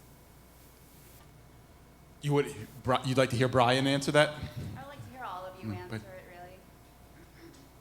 Been talking a lot. People always say to me, how do you motivate people? And I always say, well, what is there, maybe 6 ways to motivate people? How many ways do you demotivate people? About 150. So what I've seen a lot of bosses, and I've been in lots of business groups, and I have to tell you, treating people with respect and not yelling at them is an example. You talk to the typical entrepreneur, well, I yell once in a while, but that's because I'm passionate. And I go, no, you're an asshole. And I used to, when I was younger, I was out of control. I was growing like crazy. I find that if you treat people with respect and you give them some room to do their job, they feel like it's their own, and they are motivated because they're on the mission with you. Because just like you, we feel like we're changing the world. I know it sounds silly, but someone brings something in to get framed, it's really important to them. And we feel great that we've got something nicer and better, and we're going to get it done on time, and they're going to have it for their party or whatever. And all of my employees are behind me. They're all on the same page with being mission driven. So I think if you treat people properly and respectfully and you hire carefully, which is incredibly important, you have to hire carefully. 9 out of 10 people that you interview are not right for the job. And that was a long lesson I learned over the years. If you hire the right people and you give them, and they join your mission, it's not as hard, it's not that hard. You with me with that? You with me? 100%.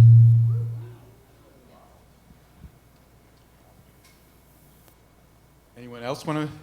I think you got to have a lot of fun.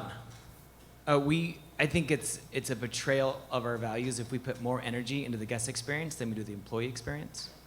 And so we do an inordinate amount of time and effort into doing things that are fun. Shutting down the restaurant late at night and throwing a laser tag party. We do costume parties for our staff all the time. They're probably really tired of dressing up. But we do something called Camp Canlis, where we take everyone out into the woods and we camp and we play this crazy gun game in the woods and we drink lots of whiskey and we dream about the future of the restaurant. Or Who's running the restaurant? we get back in time. We're closed on Sundays. Or we do, we'll do late night poker tournaments till 4 a.m. We're always thinking about what is the, why is this a place that I want to come to work? Because serving dinner gets old. And so you throw that kind of creativity into their experience and it's so fun. I think we do something similar that you guys do, and that's everybody that works for us. I mean, I talk to them individually and find out where they want to be in 5-10 years. Like, what are your dreams, and how can we use this business that has all these different facets? You know, you can learn about inventory. If you want to be a doctor, let's do some triage. You know, you can work as a hostess, or you know, I'm sure there's some biology. We can teach you all about the different strains of wool or whatever it is. Or if you've got somebody who wants to be an accountant, okay, let's figure out some accounting things. And I try with every person to figure out where they want to be and how we can build their resume. And I tell them all the time, I'm like, I would love it if you worked here forever, but I'm the only one who has to, you know? Doug and I really are, so the rest of you guys are free. So tell me how I can help you get to where you want to go. And where do you want to go? And let's work on getting you there. And a lot of them get kind of surprised.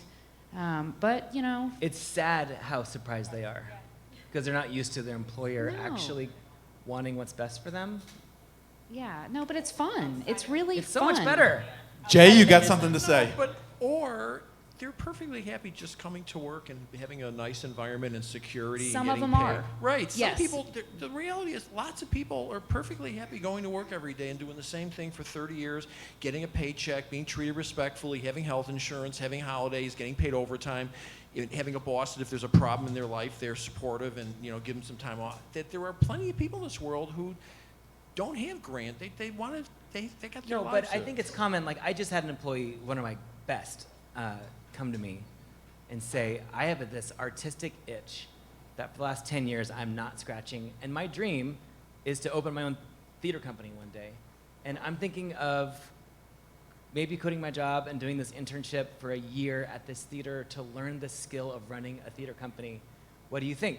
And at that moment, I have two options. I can say, that is the stupidest idea. You're going to make no money, and that career's terrible, and we really need you, and you're really good at your job, and fight for her to stay. Or I can say, Why don't we open on Sunday and do a theater event and or have like, a special yeah, event how, that you can produce? what does it look like one to time? throw the support of this entire restaurant behind Yeah. you to make that dream happen? Yep. Because it's just worth it. It's worth having people that are flourishing. But to your point, I think where it gets expensive, if you will, if you're thinking about it that way, is the time to figure out, okay, what's important to you is flexibility. What's important to you is money because you want to buy your first house. What's important to you is you just want a place that's less stressful than your home, you know, and we have a lot of people that are like that. What's important to you is, you know, blah, blah, blah, and to kind of tailor our approach to every single person that works there.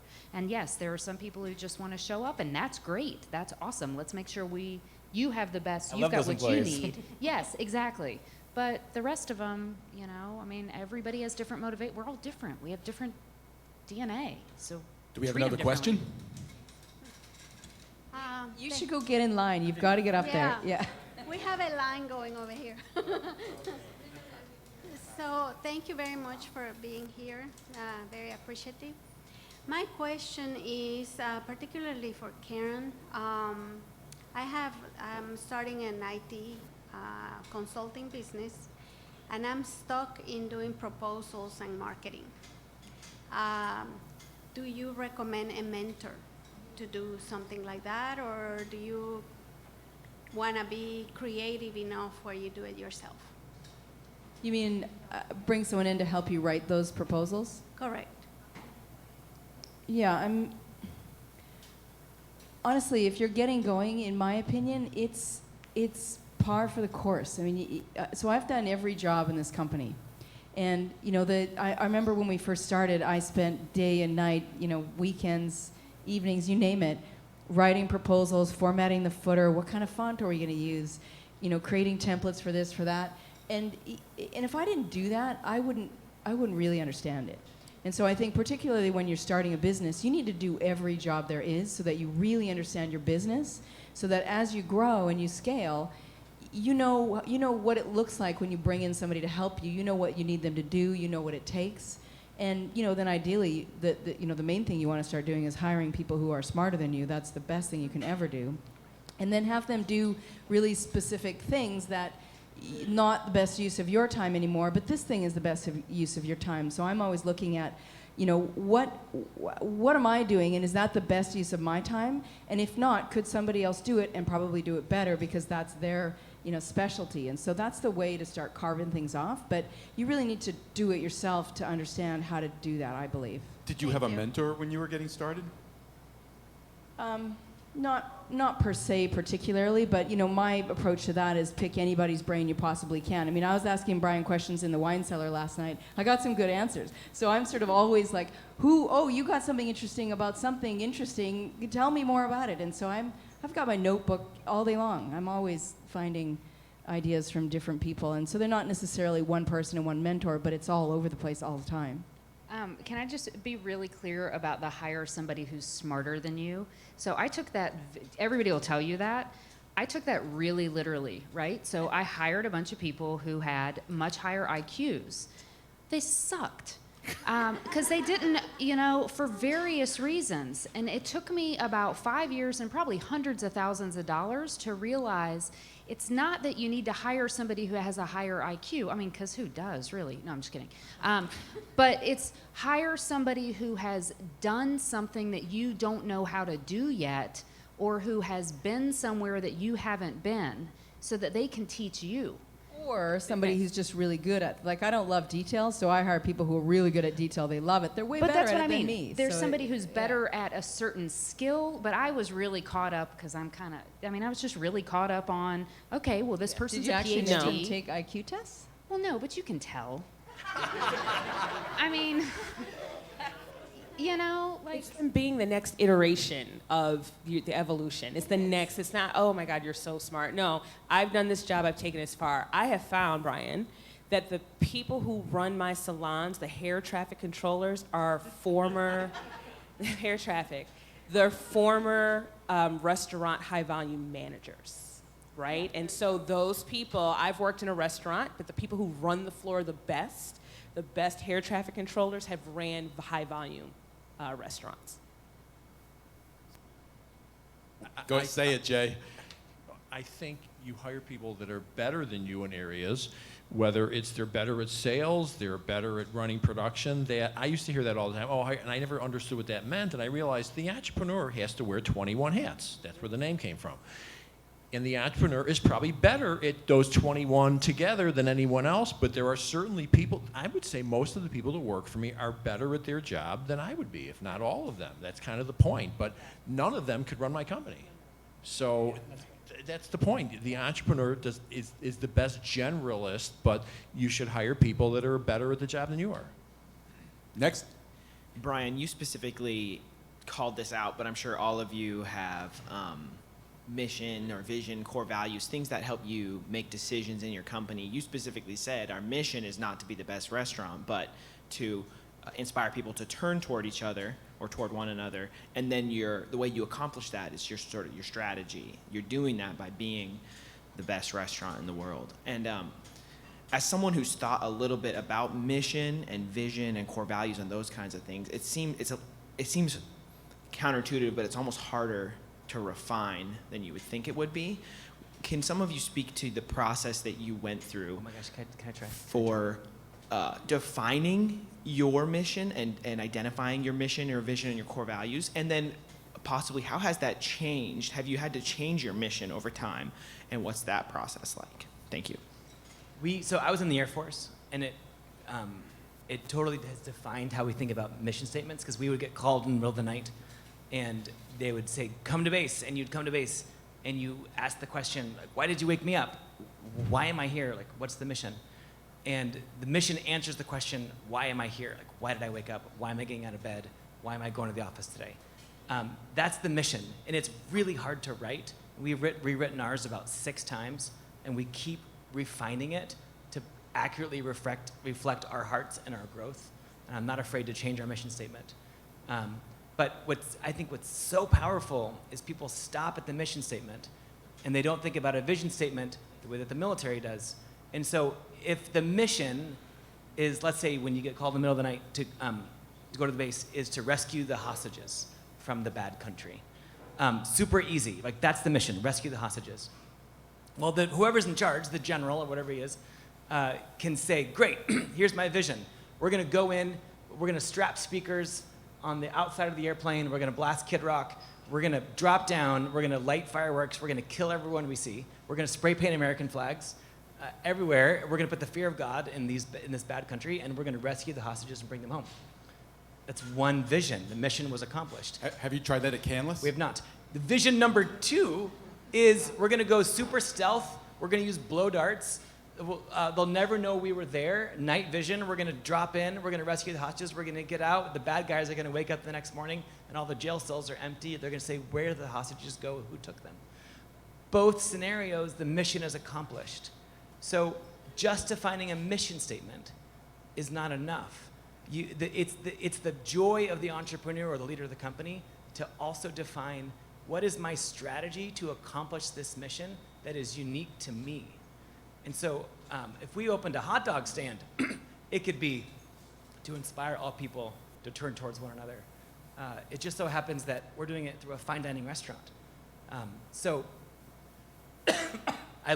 we tell that story a lot to our employees about understanding the difference. And I love it.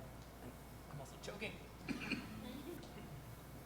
Somebody else talk. Anybody? I think Brian did such a good job of that I'm going to just take all of that. I'm going to have that mission too. I think at the end of the day, in my case, I grew up from when I was 6 years old working my father's dime store, which is a variety store. Anyone know what a dime store is? Google it when you get home. You say, of course, but a lot of people don't know what a dime store is. The wood tin ceiling. I took care of customers my whole life. The reason why my business took off is because the people in the art business have artitudes, and they think that the world revolves around them.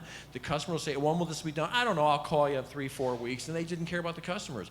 I think at the end of the day, our mission statement is very simple. Make the customers happy, do the right thing, and treat employees properly. And sometimes it's tricky with employees, because sometimes the ethical thing is not the right thing, and vice versa. I mean, you have someone who's needs to be fired, they're not doing a good job, they're unwilling, they're unable, or they're just unexplainable, and someone of their family dies that night. Now, is it unethical to fire them anyway? It's not unethical, but it's not necessarily the right thing to do. So I think you have to navigate what's the right thing to do.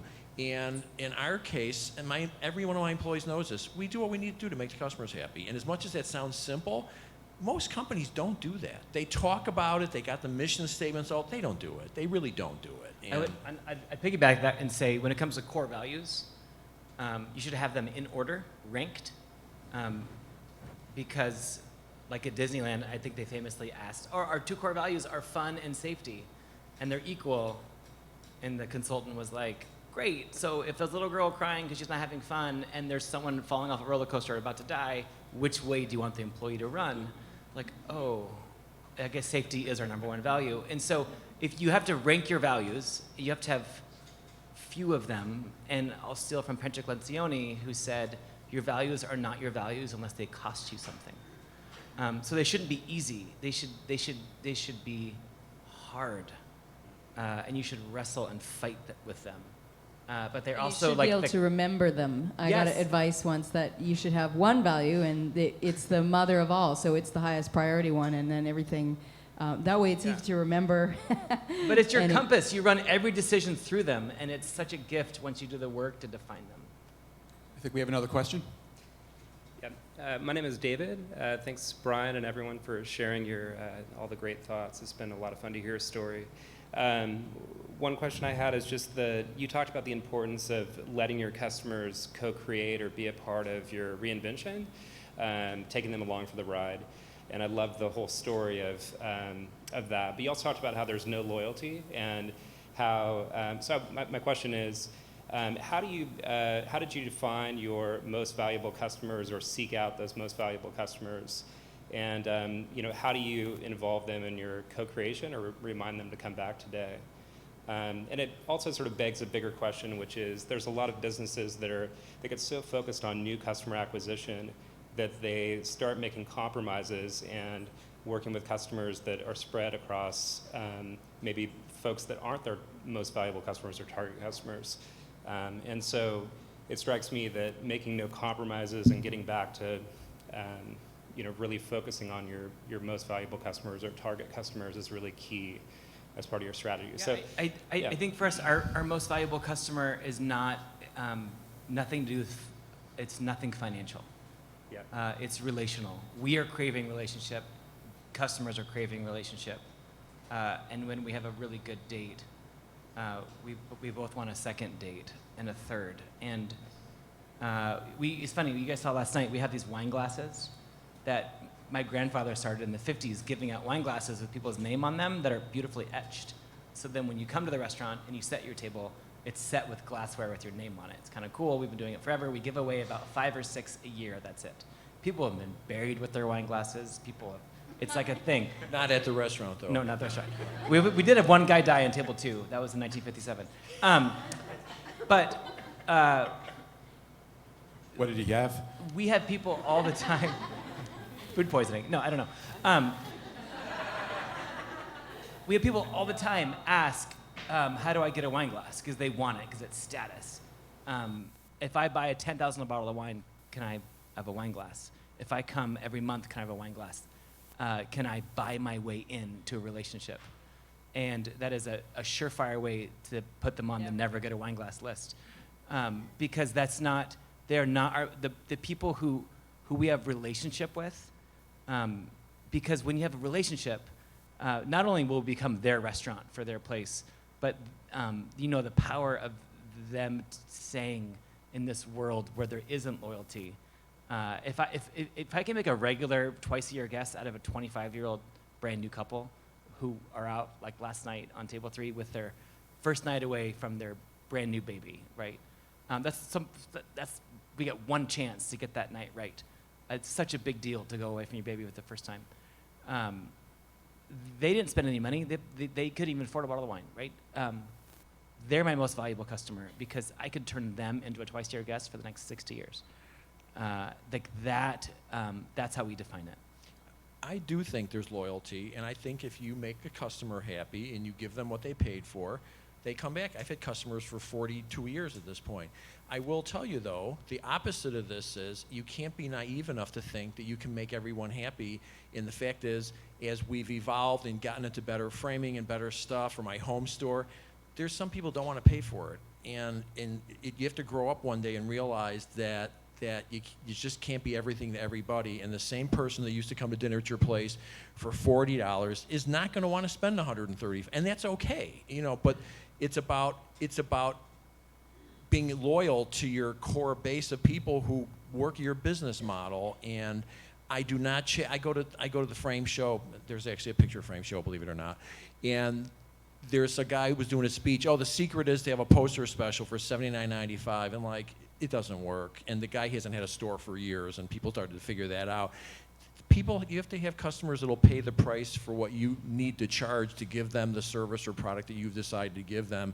And it took me a while to figure out that price, quality, service, pick 2 out of the 3. You just can't do all 3. And I don't think there's any examples of all 3. I think we get this question a lot because we're in and out walk-in only 7 days? How do you have a relationship with somebody who's there for an hour and 15 minutes? And so, the relationship for your hair salon when you're there all day is there. You're there, you're to talk to your hairstylist, and they know you're like your therapist. And so that element can be removed when you're in a walk-in only 7-day-a-week salon. So what we do is we build that relationship on the outside. So the hair traffic controllers are also trained in listening, right? So she's standing with her iPod, going through the flow of the day, where to put, who to put where, but she's also listening to what you're saying on the phone. She's also listening to what you're saying to your stylist, right? And so if she just overheard that your father is in ICU, then you will probably get a call from our manager or assistant manager in a couple of days asking you, how is your father, right? And they'll address it at the front desk. We've had guests come in who are on their way to an interview. They're so excited. We will call you in a couple of days and say, hey, how did that interview go? So we have the relationship, but we also, as a part of our mission, is to respect your time and your dollar and give you the freedom of all of that back. I love that. Do you? Thank you. Brian? Yes, it's the best. Sadly, Can we're I going to just- have to. I just want to say one more thing, though, is that something that we talk about here a lot at Blink is that, all of us are just people. And we always like to differentiate in these kind of conversations between clients, customers, employees, employers. All of us are just people. And the minute that we can just be real with whoever's on the phone, the big client coming in the door at some big fancy company, I'm like, guess what? That guy's got a mortgage, that guy's got a grandkid, that guy probably has a dog, and maybe he rode his bike to work today. And the moment that we can be real and authentic, which is our core value here, is all of a sudden it just levels the playing field, and they know that you see them as a real person, which is all they want to do, really. Absolutely. They want to know that, hey, I got a real job and I got real pressures, and I've come to you to help me. And guess what? I got a real job too. And if we can help each other and we just be real people and we can have a conversation about our cats and our dogs over a drink at the bar, boy, that's a way better day than if we're being guarded or different, or you're paying the bill and who's paying the bill, and it's just a better way to be. And I think, at the end of the day, we all want to leave work happy. That means we're just interacting with people in a real way. Sadly, we're going to have to wrap this up. But before we do, Brian, I just wanted to ask you, I asked everybody else about their thoughts, their attitude toward growth, their aspirations for their businesses. How do you think about that? Do you want to open that hot dog stand? Do you want to open another restaurant? No. What's growth for you? I don't want to open another restaurant. Growth to us is we want to grow our impact. I think we can do that by remaining one restaurant. We do silly things in our parking lot. We throw crazy parties. You guys party a lot. We do. Well, I think I won't go into why, but is that about parties? About your parties in the parking lot. I'm so excited about those, and I am so intrigued on. Of course, I'm a fan. I've been a customer, and I live in the neighborhood, and I'm so intrigued because I'm so excited about those. They're not too loud. No, we love them. We love them. We love to see the cars parked up, the people lined up. We are so excited. But I want to know how you see converting those to your regular customers. It's working. Can I answer? I'm sure it Please. is, but the price point and everything, I just want to know how that goes. Price point, just really briefly, we've never been a more expensive restaurant than we are today. And the average income of our guests has never been lower. So I don't believe that price has to How do you be- know that? Well, the credit card companies tell you because they give you information on your guests. And you just know. When I first came back to the restaurant was full of people with silver hair with lots of money. And now it's not. It's full of young people who have saved up for that one perfect night out. And so it doesn't, yes, we're the most expensive restaurant in the city maybe, but we're the same price as 2 times going to a bad restaurant. So don't go 2 times to the bad restaurant, go once to mine. And so a highest price doesn't have to mean we're saying no to people who can't afford it. Our dining room is filled with people who can't afford it, but they choose to save and make it worth it. The parties are 2 things. It's cross-training for my staff. It's like in Rocky, where he does so much that's not boxing that makes him a good boxer. Everything comes back to Rocky. Yeah, I just so, want to tell you. Doesn't matter the which skills one. that my staff learned serving 1,000 people, White Claw in a swimming pool in bikinis. That was a party we did last summer. It makes them a better server in a fine dining room. And so we look at that as, and just the creative muscles on how do we throw a Hawaiian luau with. That was amazing. Yeah, and so, and the message it says, which is Canlis is a brand that is accessible and available to all people, not just if you have white hair and lots of money. All right, you've picking on me now twice. No I offense. was there last night. No I got offense. the white hair. But like, No, and Are you so responding we- to the lots of money part, Yeah. Jay? I've got a It's platinum card. it's a win on every level. It's so fun. It turned out to be profitable. Our plan was to lose money with that party. Like, profit is not something we ever focus on, and it shows often. But gosh, I'm glad you like them. We're gonna do it again this summer. It's gonna be better. I hope. Yeah. Karen Clark Cole, Laura Zander, Dana White, Jay Goltz, and Brian Canlis, thank you so much. Karen, thank you for having us in you, your Karen, wonderful for having us space. here. Thank you.